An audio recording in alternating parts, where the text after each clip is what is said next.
Donkey! Shrek pulled Donkey out of his romantic daydream. Donkey hurried over to Shrek. That was very, very nice, Shrek. You don't think it was too mushy? Definitely not. Very, very nice. But then again, I'm not a romantic. Shrek glanced at the little faces, waiting for the rest of the story.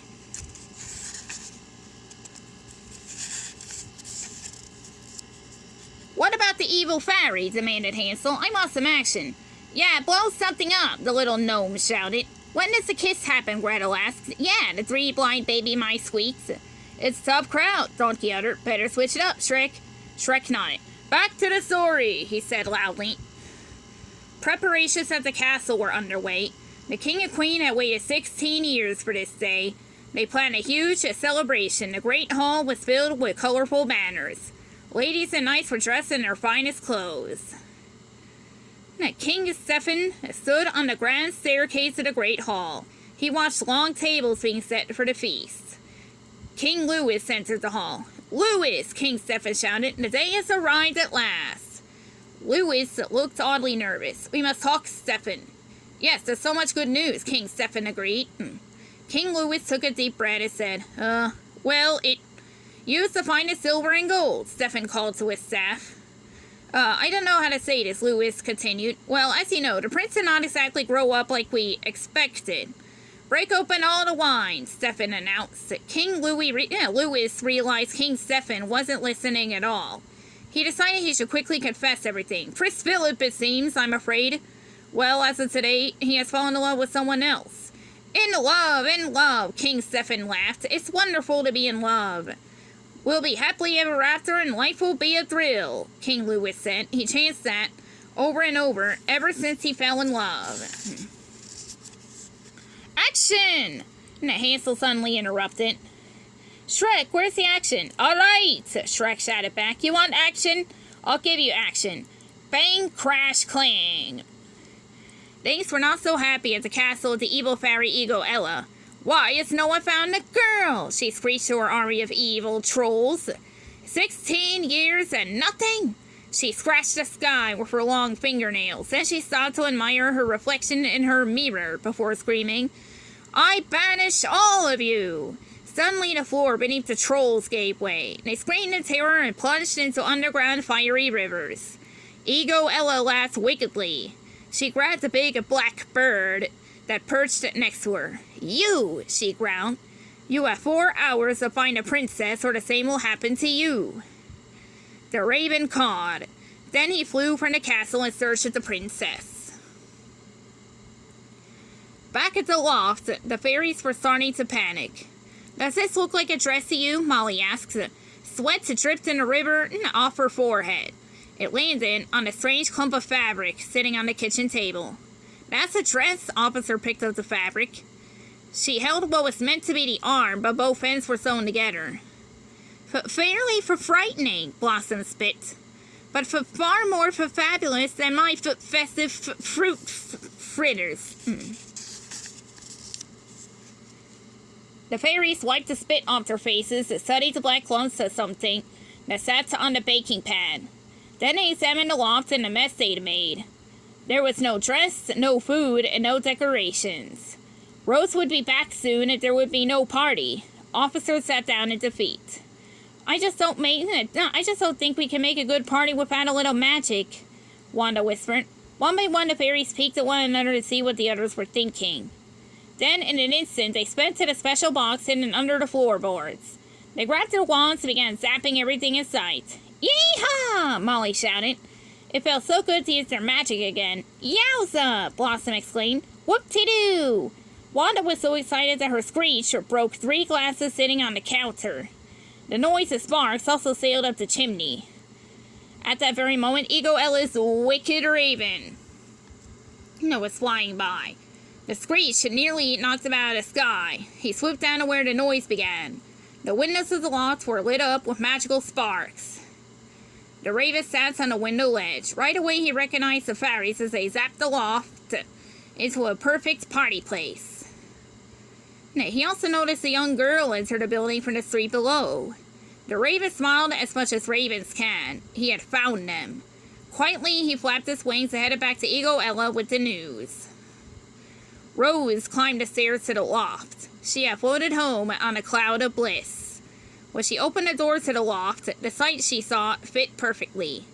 The air shimmered with glitter. Ribbons and bows swooped from door to door. The loft was full of color and light, and the most beautiful dress she had ever seen floated before her. Mary, Blossom, Wanda, and Officer clasped their hands together and waited for Rose's first words. They were very pleased with their work. "Oh," Rose exclaimed, "I'm in love." The fairies gasped in horror and surprise. Rose began to dance. "We'll be happily ever after and life will be a thrill," she chanted. The fairies instantly forgot about the party. "This is a disaster," Officer roared. "He's coming here tonight," Rose exclaimed. "Tomorrow you're supposed to meet your husband-to-be," Molly shouted. "I told you long ago that someday you'd meet your prince." "Well, yeah," Rose sputtered. "But you never said it was going to be on a specific day. What are you talking about?" "Possibly there were a few things we forgot to mention," Blossom said. "To the castle," Wanda screeched. "We'll explain as much as we can on the way." Rose tried to stop them. No, but the fairies bundled her up and hurried out the door. "We'll be happily ever after, and life will be a thrill." Rose sobbed again and again as she was pulled from her home. "Ahem!" Donkey was trying to get Shrek's attention. "What is it, Donkey?" Shrek whispered. "I'm coming to the really exciting part." "That's cool, I can appreciate that, but I'm a little concerned." "About what?" Shrek was getting annoyed. "The happy ending, Shrek! You're still going to have one, right?" He turned away from the children and whispered, "I mean, I know you don't want everything all neat and tidy, but you still have to have a happy... a happy ending? Even if it means everybody turns out to be good looking. It's my story, Donkey. I don't have to do anything. Now sit down." Shrek pointed a big green finger at Donkey. Donkey sighed and returned to his seat. "Now," said Shrek. "Where were we? Ah, yes. The fairies used their magic to fly the princess to the castle. They needed to talk to the king and queen. They hid Rose away in her old bedroom. Then they stood in the hallway and tried to make a plan." 16 perfect years, snapped Officer. "And now this. What do we say to her parents?" "Excuse me, Your Highness, we kept your daughter alive, but unfortunately she resembles a frog and..." "Oh yeah, she fell in love with someone we never met this morning," Wanda suggested. "Not," Officer barked. "First of all," spit Blossom, "I think Molly should talk to them." "What?" Molly snapped. She was standing in a puddle of sweat. "Why me?" "Because I'm afraid to," Blossom whimpered. As they argued, a green light glowed from beneath the door. "Hello?" Officer said when she noticed the light. "What's that?" "It's a glowing green light," Wanda squeaked. "You know, like the kind Eagle Ella uses when she's doing something really evil." "Ah!" the fairies screamed. They rushed into the room. Rose was gone. "Look!" Molly shouted. "That long staircase didn't used to be there." "Charge!" shouted Officer. The fairies flew up the winding magic staircase. They flew fast, but they couldn't catch the green light. "Rose!" they shouted. There was no answer. At last they reached the top. A big wooden door stood before them. They flung themselves against it. The door swung open. Their worst nightmare had come true. Rose lay on the stone floor beneath a spinning wheel. There was a drop of blood on its spindle. The green light floated just outside the window. Suddenly the light turned into Ego Ella. She screeched in delighted laughter and disappeared. The fairies fell upon the young princess and sobbed. "What have we done?" Molly wailed. "She's gone!" Wanda shrieked. "No," Officer said with a deep breath. "She's not gone. She's sleeping. Now pull it together." "How can we fix this?" Blossom sputtered. "We need some time," Officer announced. "We must put the entire kingdom to sleep until we set this right."